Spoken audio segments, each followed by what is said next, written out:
Hi అండి, welcome back to Beulah Vivek channel. ఎలా ఉన్నారండి అందరూ? మేమైతే చాలా బాగున్నాము. ఆఫ్టర్ మెనీ డేస్ లాంగ్ వీడియోతో మేము ముందుకు వస్తున్నాను. ఇవాళ క్లైమేట్ చాలా మబ్బులు కప్పేసి చల్లగా ఉంది. సో కారంగా ఏదైనా తినాలని అనిపించి ఇవాళ నేను చాట్ అయితే తయారు చేయబోతున్నాను.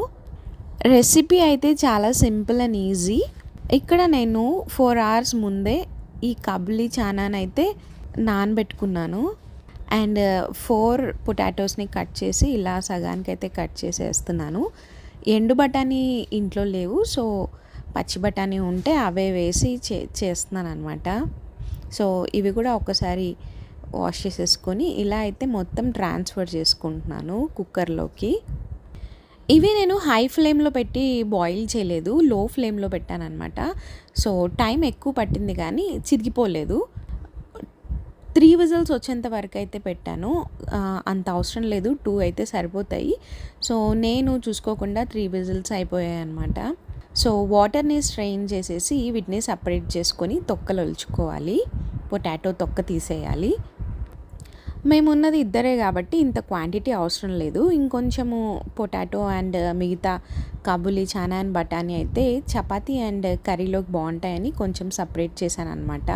అండ్ ఇంకొంచెము చాట్ ప్రిపేర్ చేసుకోవడానికి ఇలాగైతే మ్యాష్ చేసి పెట్టుకున్నాను. ఇలా మనం మ్యాష్ చేసి పెట్టుకున్న ఇంగ్రీడియంట్స్ అన్నిటిని ఇక్కడ నేను కొంచెం లోతు ఉండే ప్యాన్ తీసుకున్నాను. ఇందులో కొంచెం ఆయిల్ వేసి ఉప్పు, కారము, జీరా powder, pepper powder, chaat masala అయితే వేసాను అనమాట. సో ఫైనల్గా 1.5 గ్లాస్ వాటర్ వేసి దీన్ని బాగా మరిగిస్తున్నాను. మనం మ్యాష్ చేసి పెట్టుకున్న పొటాటో, చానా అండ్ బఠానీ ఇవన్నీ కొంచెం స్మూత్గా అవ్వాలి. మరీ మెత్తగా కాదు కానీ కొంచెం స్మూత్ అవ్వాలి. సో ఒక 5 to 10 minutes వరకు అయితే ఇలా మనం కుక్ చేసుకోవాలి. సో ఒకసారి టేస్ట్ చెక్ చేసుకోండి. అన్నీ సరిపోయాయి అంటే పర్లేదు. ఒకవేళ కారము, ఉప్పు ఇవన్నీ ఏమైనా తక్కువ ఉంటే మనం అడ్జస్ట్ చేసుకోవచ్చు. మనం బయట తినేదానికంటే ఇంట్లో చేసుకోవడం బెస్ట్ అనమాట. మనకి ఎన్నో డౌట్స్ ఉంటాయి కదా, ఎట్లా చేస్తారో ఏంటో అది ఇది అని చెప్పి. సో మనం ఇంట్లో సేమ్ వాళ్ళు చేసిన టేస్ట్లోనే మనం కూడా ఇంట్లో తయారు చేసుకోవచ్చు ఇలాగా హెల్దీగా. దీంట్లో కార్బ్ అండ్ ప్రోటీన్స్ అనేటివి ఎక్కువగా ఉంటాయి. అండ్ కొంచెం తిన్నా మన పొట్ట ఫిల్లింగ్గా ఉంటుంది.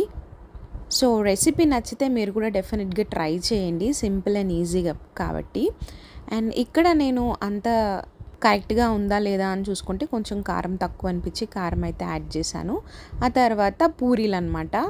ఇది నేను ఆల్రెడీ పూరీలు మైదా పిండి అండ్ రవ్వతో చేసి ఫ్లాప్ అయింది. సో అందుకనే ఈసారి అట్లాంటి ప్రయోగాలు ఏం చేయకుండా డైరెక్ట్గా మనకి రెడీమేడ్ పూరీస్ ఉన్నాయి కదా, ఈ పూరీస్ని ఆయిల్లో వేసి అయితే డీప్ ఫ్రై చేస్తున్నాను. సో ఆయిల్ ఏంటి కొంచెం డిఫరెంట్గా ఉంది అని అనుకోకండి, మజ్జిగ మిరపకాయలు వేపాను ఒక 10 minutes ముందే. సో అందుకనే అలా అనమాట, కొంచెం ఉండిపోయింది. అండ్ పూరీలు ఇలా వేపేసుకొని పక్కన పెట్టుకున్నాము. ఎంత బాగున్నాయి కదా. ఎంతైనా బండి దగ్గర దొరికే పూరీలాగా అయితే ఇవి ఉండవు, కానీ మనకి చేయడం రానప్పుడు ఇదే ఇంకా మనకి వే అనమాట. సో ఫైనల్గా సర్వింగ్ బౌల్లోకి అయితే తీసుకున్నాను. ఇది ఒక 2-3 స్పూన్స్ వేసుకొని ఇందులో కొంచెం ఆనియన్, పచ్చిమిరపకాయ అండ్ కొత్తిమీర అయితే వేసాను.